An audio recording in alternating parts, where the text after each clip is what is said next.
बिस्मिल्लाहिर्रहमानिर्रहीम अस्सलामु अलैकुम। तो आज हमारा बिज़नेस स्टैटिस्टिक्स के चैप्टर 3 का सेकंड लेक्चर है गालिबन। फर्स्ट लेक्चर में हमने अरिथमेटिक मीन को डायरेक्ट मेथड से सॉल्व करना सीखा था अनग्रुप डाटा के क्वेश्चन से। आज हम अनग्रुप डाटा के क्वेश्चन को ही इनडायरेक्ट मेथड या शॉर्टकट मेथड से सॉल्व करना सीखेंगे। उसका फॉर्मूला है a plus summation d over n। Theme समझें ज़रा। ये मैं आपको अनग्रुप डाटा के पहले करवा रहा हूं। जब हम अनग्रुप डाटा के कर लेंगे तो आपके ग्रुप्ड के ऑटोमेटिकली हो जाएंगे, क्योंकि जो कैलकुलेशन d की हमने यहां करनी है वही कैलकुलेशन d की यहां करेंगे। जो a यहाँ है वही a यहाँ होगा। जो u की कैलकुलेशन हम यहाँ करेंगे वही u की कैलकुलेशन यहाँ करेंगे। तो कैलकुलेशंस वही होंगी, फार्मूला चेंज होगा, थोड़ा सा उसमें जो मल्टीप्लिकेशन का प्रोसेस होगा वो करेंगे। तो आपके ये 3 फार्मूले करने से ये भी ऑटोमेटिकली हो जाते हैं जी।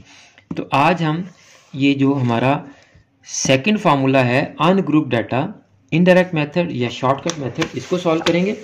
और कल मैंने आपको डायरेक्ट मेथड से क्वेश्चन 3 और उसका सब पार्ट 3.1 नदीम अख्तर सिद्दीकी साहब की बुक का सॉल्व करवाया था। इसी क्वेश्चन पे मैंने आज आपको सेकंड मेथड भी अप्लाई कर देना है जी।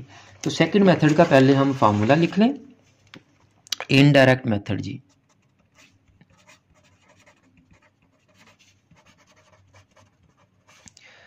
अच्छा जी, आप मुस्तफ़ा मुझे ये बताएं,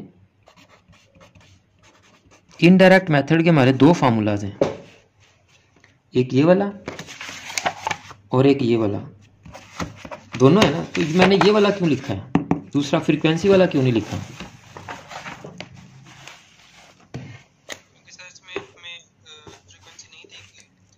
वेरी गुड, फ्रीक्वेंसी नहीं दी है, ये अनग्रुप डाटा है तो अनग्रुप डाटे का ही हमने फार्मूला लिखा। अगर फ्रीक्वेंसी होगी तो हम ग्रुप डाटे वाला फार्मूला लिखेंगे जी। वेरी गुड, शाबाश। क्वेश्चन हमारे पास पहले से ही है। अब इसमें 2 नई चीजें आ गई थी, one is A and the other one is D. एक आ गया हमारे पास ए और दूसरा आ गया डी। अब ए क्या है जी?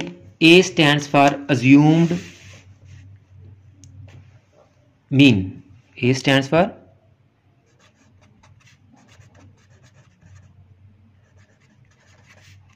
अज्यूम्ड मीन, यानी फर्जी औसत।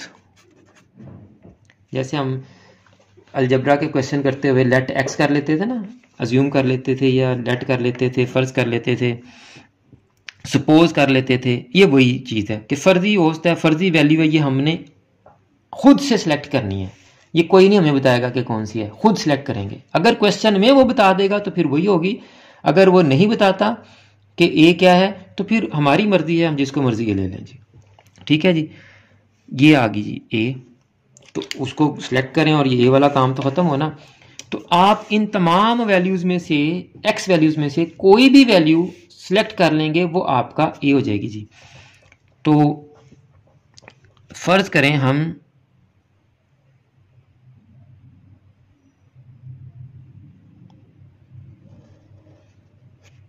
$35 को ए लेट कर लेते हैं। अच्छा, कल ये हमारा इनका टोटल 352 ही था।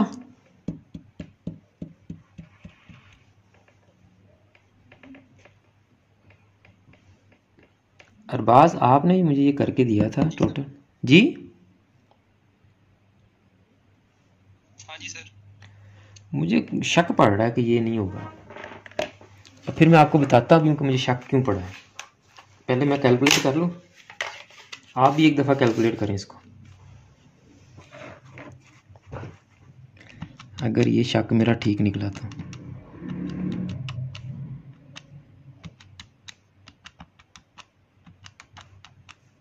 सर 430 आ रहा है सर। शक मेरा ठीक निकला ना?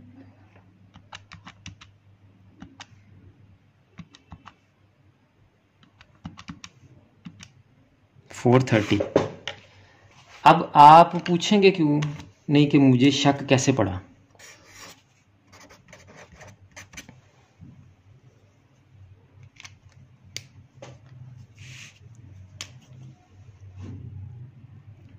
अब ये आप एक तो ये जो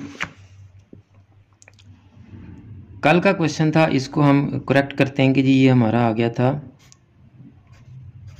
430 डिवाइडेड बाई 10, 43 हमारा आंसर है जी। आपकी आवाज़ बहुत कम आ रही मुझे।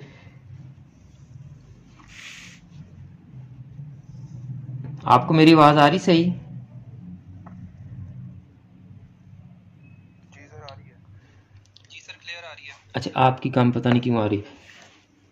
अब मुझे ये डाउट या शक क्यों पड़ा कि हमारा कल वाला जो टोटल है ये हमारा गलत होगा। वो इस तरह से मुझे शक पड़ा कि हमारा आंसर आया 35.2 जो रॉन्ग वैल्यू हमने सिलेक्ट की थी। अब जब मैंने उसके राउंड अबाउट अपनी अज्यूम्ड मीन की वैल्यू ली है तो मैंने देखा कि इससे कम तो सिर्फ दो ही वैल्यूज हैं, 24, बल्कि एक ही वैल्यू है, एक ही वैल्यू है। तो मेरे ज़हन में फ़ौरन जो है ना वो क्लिक किया कि ये कोई गड़बड़ लग रही है, 35 आंसर नहीं होना चाहिए हमारा, क्योंकि आपका जो एवरेज है ना वो मिड वैल्यू होती है। एवरेज क्या होता है? Mid value. आपके डाटा की आधी वैल्यूज उससे ऊपर होंगी, आधी उससे नीचे होंगी, मोर और लेस अंदाजे से, अगर वैल्यूज में ज़्यादा गैप नहीं है तो कुछ वैल्यूज ऊपर होंगी कुछ नीचे होंगी। अब इससे नीचे तो एक ही वैल्यू थी, तो मुझे फ़ौरन डाउट हुआ कि कल हम कुछ गड़बड़ कर गए हैं ऐड करते हुए।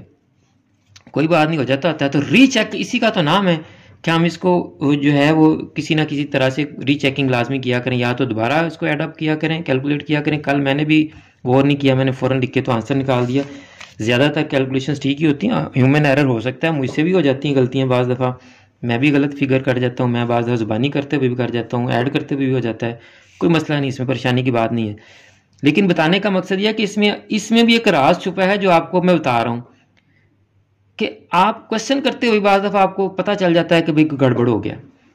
कैसे पता चल गया? कि मैंने जब इसको तकरीबन मीन वाली वैल्यू मैंने की है अज्यूम, तो मुझे पता चल गया ये सारी वैल्यूज तो इससे ऊपर है, सिर्फ इससे नीचे तो एक ही वैल्यू है। तो हमारी जो सेंट्रल वैल्यू है उससे ऊपर भी कुछ वैल्यूज होनी चाहिए, कुछ उससे नीचे होनी चाहिए। तो यही हमारा काम गड़बड़ हो गया था। तो खैर हम 35 भी सिलेक्ट कर सकते हैं, 40 भी कर सकते हैं। अब मैंने क्यों 35 किया था? 35.2 हमारा जो है एवरेज का आंसर था, मीन का आंसर था। मैंने कहा चलें इसके राउंड अबाउट वैल्यू ले लेते हैं। जब वो ली तो हमारा काम पता चल गया कि हमने कल गड़बड़ किया था। अब 43 हमारा आंसर है, तो हम 43 के राउंड अबाउट कोई भी वैल्यू ले लेंगे, 40 ले लें, 42 ले लें, कोई भी ले लें। चूंकि हम 35 लेट कर चुके हैं तो 35 से भी काम चल जाएगा। लेकिन जो मीन के पास पास होती है उससे फ़ायदा ज़्यादा होता है, कैलकुलेशन कम करनी पड़ती है। जो मीन के पास पास अज्यूम्ड मीन लेंगे उससे हमें कैलकुलेशन कम करनी पड़ेंगी, और इनडायरेक्ट मेथड अप्लाई करने का फ़ायदा ही ये है कि कैलकुलेशन कम करनी पड़े हमें।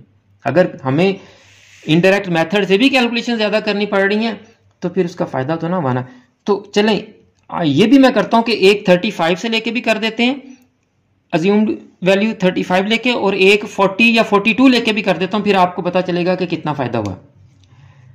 मीन के पास पास वैल्यू अज्यूम करने का क्या फ़ायदा होता है, और मीन से अवे वैल्यू अज्यूम करने का फिर आपको क्या जो है वो डिफ़िकल्टी करनी पड़ती। डिफ़िकल्टी तो नहीं, खैर थोड़ी कैलकुलेशन ज़्यादा करनी पड़ेंगी। तो नेक्स्ट पे चलते हैं जी। जो नेक्स्ट टर्म है वो है हमारी डी। तो डी इज डेविएशन, यानी फासला, दूरी। किस किस का फासला या दूरी? एक्स वैल्यूज का ए वैल्यूज से, डिस्टेंस, डिफरेंस, डेविएशन, दूरी। तो यानी हमने अपनी तमाम एक्स वैल्यूज में से ए को माइनस कर देना है, जो भी हमने ए लेट किया होगा। तो हमने ए लेट किया है जी एक्स माइनस ए, तो क्या आ जाएगा हमारे पास? डी। हमने ए लेट किया है 35, तो तमाम वैल्यूज में से हम 35 माइनस करेंगे, तमाम वैल्यूज में से 35 माइनस करेंगे। ठीक है, बल्कि ये वैल्यूज मैं आपको लिखकर शो भी कर रहा हूँ, ज़रूरी नहीं कि आप इनको लिखें भी, कॉलम भी बनाएं, आप डायरेक्ट भी कर सकते हैं। अगली वैल्यूज हम डायरेक्ट ही करेंगे। 50 में से 35 माइनस किए तो 15 आंसर आ गया। 55 में से 35 माइनस किए तो 20 आ गया। 46 में से 35 माइनस किए तो 11 आ गया। नज़र रखिएगा मैं कोई गलती ना कर जाऊँ। 5 आ गया। 35 में से 35 माइनस करेंगे तो 0 आ गया। 38 में से 35 माइनस करेंगे तो 3 आ गया। 42 में से 35 माइनस करेंगे तो 7 आ गया जी। 24 में से 35 माइनस करेंगे तो -11। 48 में से 35 माइनस करें जी 13 और 52 में से 35 माइनस करेंगे जी 17। अब आप इसको सम करें। अब ये हमारा न्यू कॉलम बन गया है डी। अब आप इनको सम करें तो ये हमारे पास आ जाएगा जी समेशन डी। ये हमारे पास क्या आ जाएगा जी समेशन डी। और हमें फार्मूले में डी वैल्यूज़ का ही सम चाहिए, तो डी वैल्यूज़ को हम ऐड कर लेते हैं, सम कर लेते हैं। अब देखें जी ए की वैल्यू का हमें एडवांटेज हो रहा है, ये -11 और +11 कैंसिल हो जाएंगे, बाकी सारे हमें ऐड करने पड़ेंगे। तो करें जी ऐड। 15 और 5 20 और 20 40 50 60 70 80 80 आ गया जी। अब ए अज्यूम्ड मीन हमारा क्या था जी 35 ही तमाम वैल्यूज़ में से माइनस किया हमने, तो वो आ जाएगा 35 प्लस समेशन डी हमारा क्या है जी वो आया 80 ओवर 10। तो 35 प्लस 0 से 0 कैंसिल 8। 35 में 8 ऐड किए तो 43 हमारा आंसर देखें वही आ गया जी। अब यहाँ एक और मैं जो है वो टिप दे दूं। बच्चे क्या करते हैं 35 में 80 को ऐड करके फिर 10 पे डिवाइड करते हैं और आंसर गलत हो जाता है जी। ये पुराने बच्चों के साथ तो ऐसी बड़ी स्टोरी होती थी, क्योंकि पुराने कैलकुलेटर्स जो हैं वो बॉडमास रूल को फॉलो नहीं करते थे। न्यू कैलकुलेटर्स जो हैं वो बॉडमास रूल को फॉलो करते हैं। मैं चेक करता हूँ ये करता है कि नहीं करता। जी ये कर रहा है, तो अब गलती के चांस कम है। अदरवाइज बच्चे क्या करते थे 35 प्लस 80 करते थे और 10 पे डिवाइड करते थे, और पुराने कैलकुलेटर्स पहले पहला ऑपरेशन करते थे बाद में दूसरा करते थे, तो उनका आंसर गलत आ जाते थे। बहरहाल जी पहले डिवाइड करेंगे फिर ऐड करेंगे, ये बॉडमास रूल है। तो 43 आंसर आ गया। अब मैं 42 अज्यूम्ड वैल्यू रख के आपको करके दिखाता हूँ जी, फिर आप देखिएगा कि आपको कितनी आसानी होती है जी। x माइनस 42 ये आ गया डी, और इसकी वैल्यूज़ मैं डायरेक्ट ही लिखता जाऊँगा। ये सारा शो करने की ज़रूरत नहीं है, ये सारा लिखने की ज़रूरत नहीं है, डायरेक्ट हमें मेन आंसर डी का चाहिए। 50 में से 42। अच्छा एक और गलती जो बच्चे करते हैं, मैं साथ साथ आपको ये भी बताता जाऊँगा कि स्टूडेंट्स क्या गलती करते हैं कि वो 35 पहले लिख लेते हैं, यानी ए पहले लिख लेते हैं और एक्स वैल्यूज़ बाद में लिख लेते हैं, यानी 35 माइनस 50, 35 माइनस 55, 35 माइनस 46, 35 माइनस 40। ए हमारा बाद में है, एक्स माइनस ए है, ए माइनस एक्स नहीं है, ये याद रखिएगा। स्टूडेंट्स बाद दफ़ा ये भी गलती कर जाते हैं, तो आपने इससे भी बचना है जी। आप 50 में से 42 माइनस करें तो क्या है जी 8। 55 में से 42 करें जी 13। 46 में से 42 करें जी 4। 40 में से 42 करें जी -2। 35 में से 42 करें जी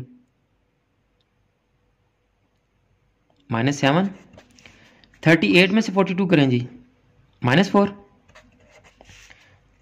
42 में से 42 करें जी 0। 24 में से 42 माइनस करें जी -18। और 48 में से 42 माइनस करें जी 6। 52 में से 48 माइनस करें जी 4 नहीं 10। ठीक है जी। अब देखिएगा हमारी कैलकुलेशंस में आसानी क्या हुई है जी। -4 +4 से कैंसिल। अब देखें +8 और +10, 8 और 10 18, -18 से कैंसिल। ठीक है जी। और अब आपके पास बचा क्या 13 और -9, तो आपका आंसर क्या आ गया जी समेशन डी का आंसर क्या आ गया 4।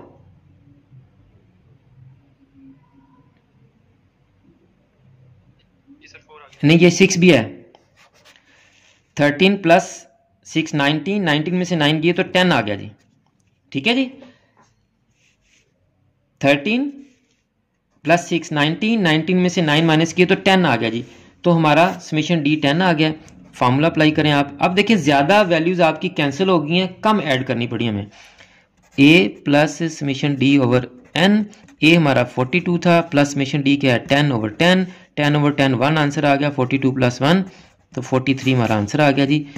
तो ये आपका अरिथमेटिक मीन इनडायरेक्ट मेथड्स हो गया जी। और अनग्रुप डाटा का किया हमने। अनग्रुप डाटा का कल हम स्टेप डेविएशन या कोडिंग मेथड करेंगे, तो अरिथमेटिक मीन का आपका ऑलमोस्ट 60 to 70% टॉपिक कवर हो जाएगा। फिर ग्रुप डाटा करेंगे और कंबाइंड मीन और वेटेड मीन करेंगे और आपका अरिथमेटिक मीन क्लोज हो जाएगा जी। जी बेटा कुछ पूछना है तो पूछ लें।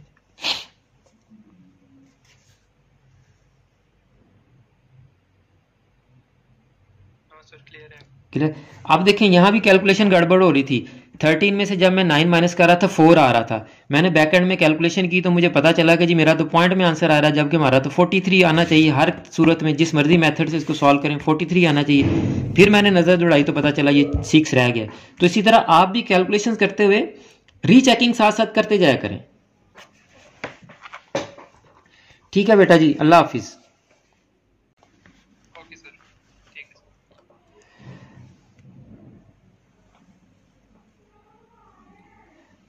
तो स्टूडेंट्स ये आपका अरिथमेटिक मीन अनग्रुप डाटा से हमने इनडायरेक्ट मेथड को भी सॉल्व करना सीख लिया है। अगर आप ऑनलाइन क्लासेस लेना चाहते हैं तो आप हमें व्हाट्सएप करें, हम आपको ऑनलाइन क्लासेस की तमाम डिटेल्स बता देंगे। और अगर आप कहीं भी क्लासेस नहीं ले रहे तो आप हमारे यूट्यूब चैनल को सब्सक्राइब कर लें, फेसबुक पेज को लाइक कर लें। हम ऑनलाइन क्लासेस के तमाम लेक्चर्स अपने यूट्यूब चैनल पर और फेसबुक पेज पर अपलोड कर रहे हैं। आप अपने टाइम की अवेलेबिलिटी के हिसाब से इन लेक्चर्स को देखकर अपनी तैयारी कर सकते हैं। और अगर आप आईकॉम पार्ट 2 के स्टूडेंट्स नहीं भी हैं तो आप इन वीडियोस को ज़्यादा से ज़्यादा फॉरवर्ड किया करें, ताकि आपकी वजह से उन बच्चों का फ़ायदा हो सके जो बेचारे किसी भी वजह से क्लास नहीं ले पा रहे, ना कॉलेज में, ना अकेडमी में, ना ऑनलाइन, किसी भी वजह से, कोई भी वजह हो सकती है। इसलिए आप वीडियोज़ को फॉरवर्ड किया करें। मुझे भी अपनी दुआ में याद रखा करें। जज़ाकल्लाह।